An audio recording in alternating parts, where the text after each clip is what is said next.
முத்துராமலிங்க தேவரின் குரு பூஜை விழாவையொட்டி பசும்பொன்னில் உள்ள அவரது நினைவிடத்தில் குடியரசு துணைத் தலைவர் சி.பி. ராதாகிருஷ்ணன் மரியாதை செலுத்தினார். கூடுதல் தகவல்களை வழங்குவதற்காக செய்தியாளர் செல்வகுமார் இணைகிறார். விவரங்கள் செல்வகுமார். ராமநாதபுரம் மாவட்டம் கமுதி அருகே இருக்கின்ற பசும்பொன்னில் இன்று முத்துராமலிங்க தேவரனுடைய 118வது குரு ஜெயந்தி விழாவும் 63வது குரு பூஜை விழாவும் கொண்டாடப்படுகிறது.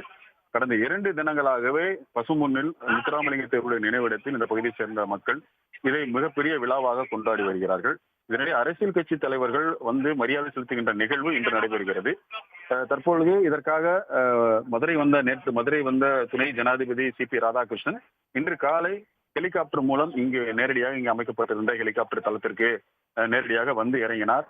அங்கிருந்து நேராக அந்த நினைவிடத்திற்கு வந்த பிறகு அவர் குடும்பத்தினர் அவருக்கு பூர்ண கும்ப மரியாதையுடன் அவர் நினைவிடத்திற்கு அழைத்து வந்திருக்கிறார்கள். அவர் பசும்பொன் முத்துராமலிங்க தேவருடைய நினைவிடத்தில் சென்று மரியாதை செலுத்திய பின்பு அவர் வாழ்ந்த வீட்டிற்கு பின்பு, அதாவது நினைவிடத்திற்கு பின்புறம் இருக்கக்கூடிய அவர் வீட்டிற்கு சென்று அங்கே இருக்கக்கூடிய நினைவு அந்த தியான மண்டபத்திலும் அதே போன்று அங்கே இருக்கக்கூடிய அவர்கள் முன்னோர்களுடைய புகைப்படத்திற்கும் அவர் மரியாதை செலுத்திய பின்பு செலுத்தி வருகிறார். இன்னும் சிறிது நேரத்தில் மீண்டும் இங்கிருந்து கிளம்பி அவர் ஹெலிகாப்டர் மூலம் கிளம்பி மதுரை செல்லவிருக்கிறார்.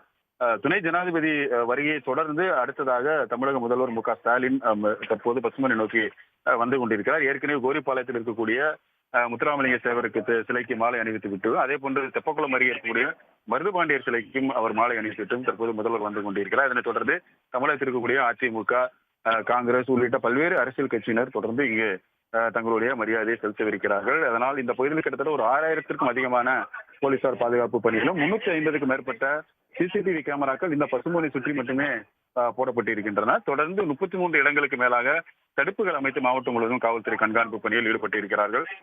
தொடர்ந்து இங்கு வரக்கூடிய கூட்டங்களில் கண்காணிப்பு பணியும் நடைபெற்று வருகிறது.